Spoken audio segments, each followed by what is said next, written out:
샬롬 10월 18일 토요일 하나님 나라를 시작하는 말씀 묵상 시간입니다. 오늘 우리에게 주신 말씀은 역대하 28장 16절부터 27절 말씀입니다. 청년누리의 이태윤 형제가 말씀을 읽어주시겠습니다. 하나님의 말씀을 경청하십시오. 그때에 아하스 왕이 아수르 왕에게 사람을 보내어 도와주기를 구하였으니 이는 에돔 사람들이 다시 와서 유다를 치고 그의 백성을 사로잡았음이며 블레셋 사람들도 유다의 평지와 남방 성읍들을 침노하여 벳세메스와 아얄론과 그데롯과 소고 및 그 주변 마을들과 딥나 및 그 주변 마을들과 김소 및 그 주변 마을들을 점령하고 거기에 살았으니 이는 이스라엘 왕 아하스가 유다에서 망령되이 행하여 여호와께 크게 범죄하였으므로 여호와께서 유다를 낮추심이라. 아수르 왕 디글랏 빌레셀이 그에게 이르렀으나 돕지 아니하고 도리어 그를 공격하였더라. 아하스가 여호와의 전과 왕궁과 방백들의 집에서 재물을 가져다가 아수르 왕에게 주었으나 그에게 유익이 없었더라. 이 아하스 왕이 공고할 때에 더욱 여호와께 범죄하여 자기를 친 다메섹 신들에게 제사하여 이르되 아람 왕들의 신들이 그들을 도왔으니 나도 그 신에게 제사하여 나를 돕게 하리라 하였으나 그 신이 아하스와 온 이스라엘을 망하게 하였더라. 아하스가 하나님의 전의 기구들을 모아 하나님의 전의 기구들을 부수고 또 여호와의 전 문들을 닫고 예루살렘 구성마다 제단을 쌓고 유다 각 성읍에 산당을 세워 다른 신에게 분향하여 그의 조상들의 하나님 여호와를 진노하게 하였더라. 아하스의 남은 시종 사적과 모든 행위는 유다와 이스라엘 열왕기에 기록되니라. 아하스가 그의 조상들과 함께 누움에 이스라엘 왕들의 묘실에 들이지 아니하고 예루살렘 성에 장사하였더라. 그의 아들 히스기야가 대신하여 왕이 되니라. 오늘 본문은 16절부터 21절, 22절부터 27절 이렇게 두 단락으로 구분할 수 있습니다. 16절 아하스 왕은 에돔의 공격을 받자 아수르 왕에게 도움을 요청한 것으로 첫 번째 단락이 시작됩니다. 그리고 21절 그러나 그에게 아무런 도움을 받지 못했다 라는 말로 그 첫 번째 단락이 끝이 납니다. 도움을 구했으나 아무런 도움을 받지 못했다. 그리고 이어진 22절부터 시작된 두 번째 단락은 새 한글 성경에 보면 이렇게 시작합니다. 괴로울 때 여호와께 더욱더 신의를 저버린 사람이 있었는데 바로 그 사람이 아하스 임금이었다. 메시지 성경은 상황이 이러한데도 아하스 왕은 깨닫지 못했다.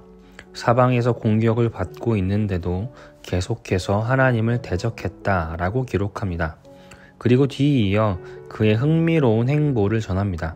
23절 그는 자기를 무찌른 다마스쿠스 신들에게 희생 제물을 잡아 바치며 생각했다. 시리아 임금들의 신들이 그들을 도왔어. 그 신들에게 희생 제물을 잡아 드리면 그들이 나도 도와줄 거야. 이렇게 말씀은 기록합니다.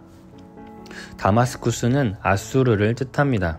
이를 통해 에돔의 공격을 받고 아수르에게 온갖 금은보화를 바치며 도움을 구했으나 오히려 도움을 기대한 아수르로부터 배신을 당하고 공격을 당한 것으로 보여집니다. 20절에 이를 언급합니다. 아수르 왕 디글랏 빌레셀이 그에게 이르렀으나 돕지 아니하고 도리어 그를 공격하였더라. 앞서 흥미롭다고 한 것이 바로 이것입니다. 그는 도움을 구한 이로부터 도움이 아닌 도리어 더 큰 고난을 겪었습니다. 또한 자신을 괴롭힌 아수르 왕에게 원망하고 분노하는 것이 아니라 그런 그들의 힘을 동경했습니다. 그들이 믿던 신을 자신도 섬겼고 아수르가 강해진 것처럼 자신도 강해질 것을 기대했습니다. 그는 다메섹 제단에 매료되어 그 모양을 그대로 본떠 여호와의 성전에 들여놓았습니다. 게다가 하나님이 정한 제사 규례를 파하고 우상을 섬기는데 그 규례를 적용했으며 성전 기물까지 함부로 옮기고 훼손했습니다. 이처럼 그의 행위는 물리적 파괴를 넘어 성전 제사와 기능을 마비시키고 여호와 신앙을 근본적으로 차단한 영적 파괴였습니다.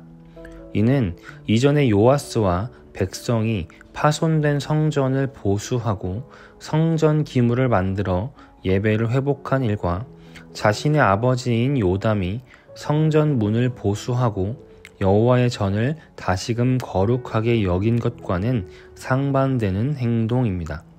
여기에 그치지 않고 하나님의 도성인 예루살렘 곳곳에 우상 제단을 세워 도시 전체를 더럽혔습니다. 이로 인해 백성들의 범죄를 부추겼습니다. 그런데 그 결과 23절 후반부 이런 그의 생각의 결과를 성경은 이렇게 기록합니다. 그 신이 아하스와 온 이스라엘을 망하게 하였더라.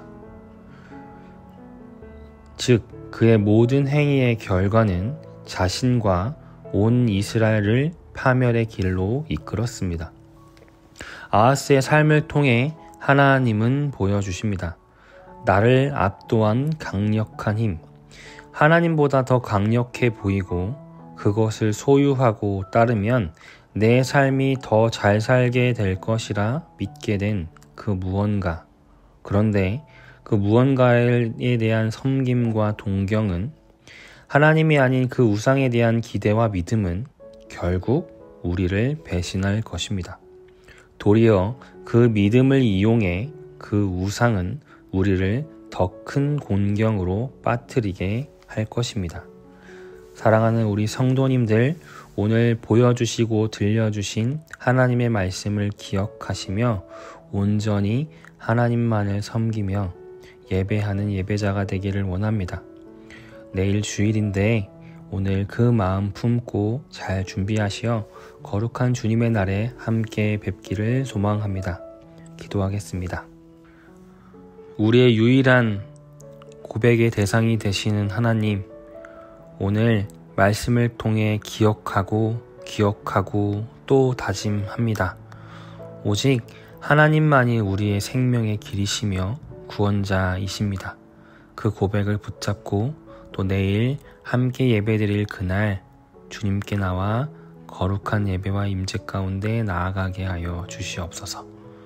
모든 것 소망하고 다짐하며 예수님의 이름으로 기도드립니다. 아멘. 오늘 레마의 말씀 사연은 이태윤 형제의 사연을 소개해드리겠습니다. 안녕하세요, 이태윤입니다. 이번에 레마의 말씀 차례가 되어 어떤 이야기를 나눌까 생각하다가 문득 떠오른 말씀이 있어 함께 나누고 싶습니다. 초등학교 저학년 시절 아마 1학년쯤이었던 것 같습니다. 그 시절 교회 전도사님께 들었던 설교입니다. 본문은 고린도후서 5장 17절 말씀이었습니다. 그런즉 누구든지 그리스도 안에 있으면 새로운 피조물이라 이전 것은 지나갔으니 보라 새 것이 되었도다. 설교의 제목은 돼지를 양으로 만드는 방법이었습니다. 오래전 일인데도 말씀과 제목이 기억나는 걸 보면 어린 제게 정말 인상 깊었던 것 같습니다. 전도사님은 물으셨습니다. 돼지를 양으로 만들려면 어떻게 해야 할까요? 더러워진 우리를 치우고 깨끗하게 씻기고 양의 먹이를 주고 양떼 사이에 둔다고 해서 돼지가 양이 될까요? 아닙니다.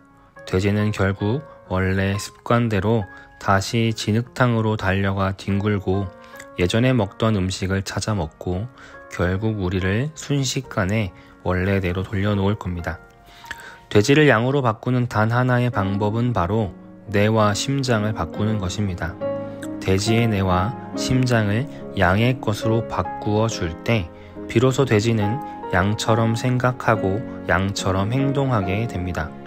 그렇게 변한 다음에 그를 다시 더러운 우리에 던져 놓은다 해도 더는 돼지처럼 살지 않을 것입니다.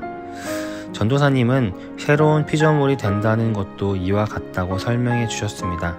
주변 환경을 바꾸는 것이 아니라 우리의 뇌와 심장이 예수님의 것으로 완전히 새로워지는 것, 즉 생각과 마음이 예수 그리스도의 것으로 바뀌는 것이 그리스도 안에서 새로운 피조물이 되는 것이라고 하셨습니다. 요즘 저의 일상 속에는 그리스도인이 없습니다. 오히려 예수를 폄하하거나 복음의 이야기를 지어낸 이야기라 하며 저에게 가르치려는 사람도 있습니다. 어떻게 보면 지금 제가 있는 이곳이 저만의 선교지 같다는 생각도 듭니다. 하지만 이런 상황에서도 제가 믿음을 지키고 말씀을 가까이 할 수 있는 건 제 생각과 마음이 주님을 향해 이미 새로운 사람이 되었기 때문이라고 생각합니다. 어린 시절의 말씀이 이렇게 떠오르는 것을 보니 제 마음을 다시 다잡으라는 주님의 음성처럼 느껴지기도 합니다. 저를 이처럼 새로운 사람으로 만들어주시고 어떤 상황에서도 마음의 중심을 잡을 수 있게 해주시는 하나님께 감사드립니다. 라는 사연과 함께 오늘은 그리운 예루살렘이라고 하는 찬양을 신청해 주셨습니다. 오늘 우리 마음과 우리의 영혼이, 우리의 피가 온전히 예수 그리스도로 인해 새롭게 되기를 소망합니다. 이 시간 찬양 들으시며 더 깊은 묵상으로 나아가겠습니다. 파란 하늘 햇살 가득 아버지 사랑이 샬롬의 문을 여신의 저 방향 넘어 다시 약속의 땅으로 산 소망 우리에게 주신 내 사랑을